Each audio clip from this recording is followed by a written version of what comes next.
Make it loud for the super funny Dashiell Renaud.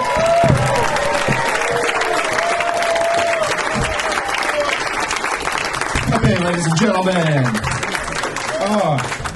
Did everyone have a good Mother's Day? Yeah? That's not a good way to start your set. Don't ask us that. My mom, very hard woman to please. Every year she wants the same thing. Drag shows. She loves the drag shows. Anyone here a fan of the drag shows? We got some? Mixed results. I think the reason they are called drag shows is that half the audience has been dragged there against their will.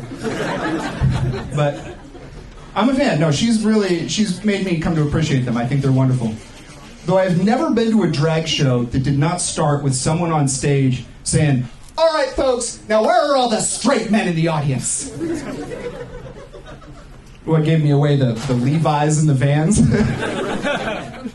Like any self-respecting gay man would rock this beer gut in San Francisco, please. But that would never work in any other setting.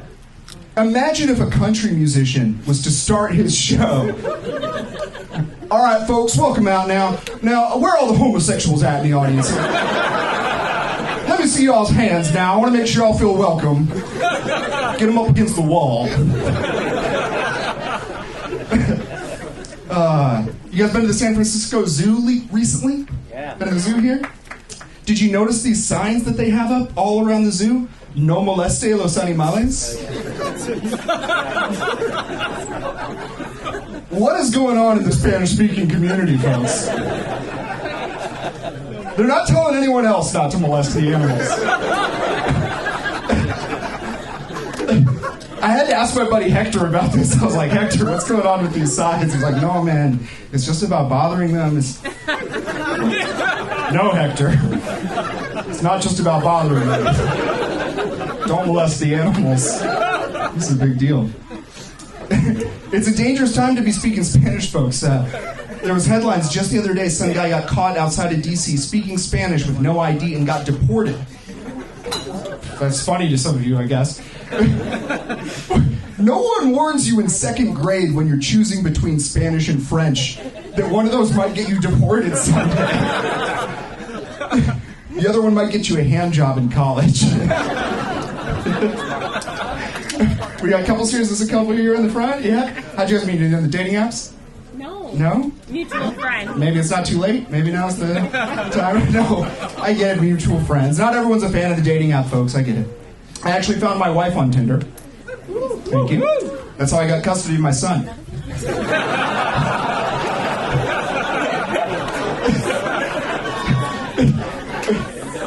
But really, I really did find the love of my life on Tinder. And I did the smart thing. I didn't waste a super like, because she was way out of my league. Instead, what I did is I just left the app open, and I drove around the city using the distance indicator to triangulate her location. It was perfect. I just got it down to a 2-block radius, then just walked around. And I didn't know much about her, to be honest. I just knew that she was a gorgeous Latina and a Democrat. So I was like, "Okay, Dashiell, you got this one." So I was like, "Oh, hi. My name's Dashiell Renaud. My preferred pronouns are he, him, his." Yeah, that was her reaction as well. She was like, "Thanks, bro. I know how to conjugate he." Which makes me glad I didn't lean in with the Spanish. Because I was about to be like, "Hola, yo me llamo Dash. Mis pronombres preferidos son él, ello, usted, su, sus, suyo, suyos, suya, y de él." Mucho gusto, you know? But it's a different world, folks. I mean, it's not the world I grew up in. 20 years ago, you couldn't just call someone gender fluid. 20 years ago, gender fluid meant semen. But it's progress. I think it's wonderful. I mean, you know, I don't know if you saw this just the other day. The Washington Post reported we now have 1 million non-binary adults living in the United States. I guess I'm the only one here who thinks that's a good thing, but I thought that was cool. Of course, the article didn't clarify, you know, how many are the hot kind. But I'll take it. Those are good numbers. There's a lot of the hot kind. I don't know if you've seen it on the online porn. It's up there. I can't recommend it enough. The trans porn, it's wonderful. blame my mom, I guess, for dragging me to all those drag shows. But I'm not gonna lie, folks, it does make me a little uncomfortable to think, like, oof, you know, if I'm a fan of the trans porn, does that make me some kind of Republican? Let's hear it for our host today, ladies and gentlemen. Thank you so much. I've been Dashiell Renaud. Keep it going for Dashiell Renaud, everybody. One more time for him. All right, are you guys ready for your next?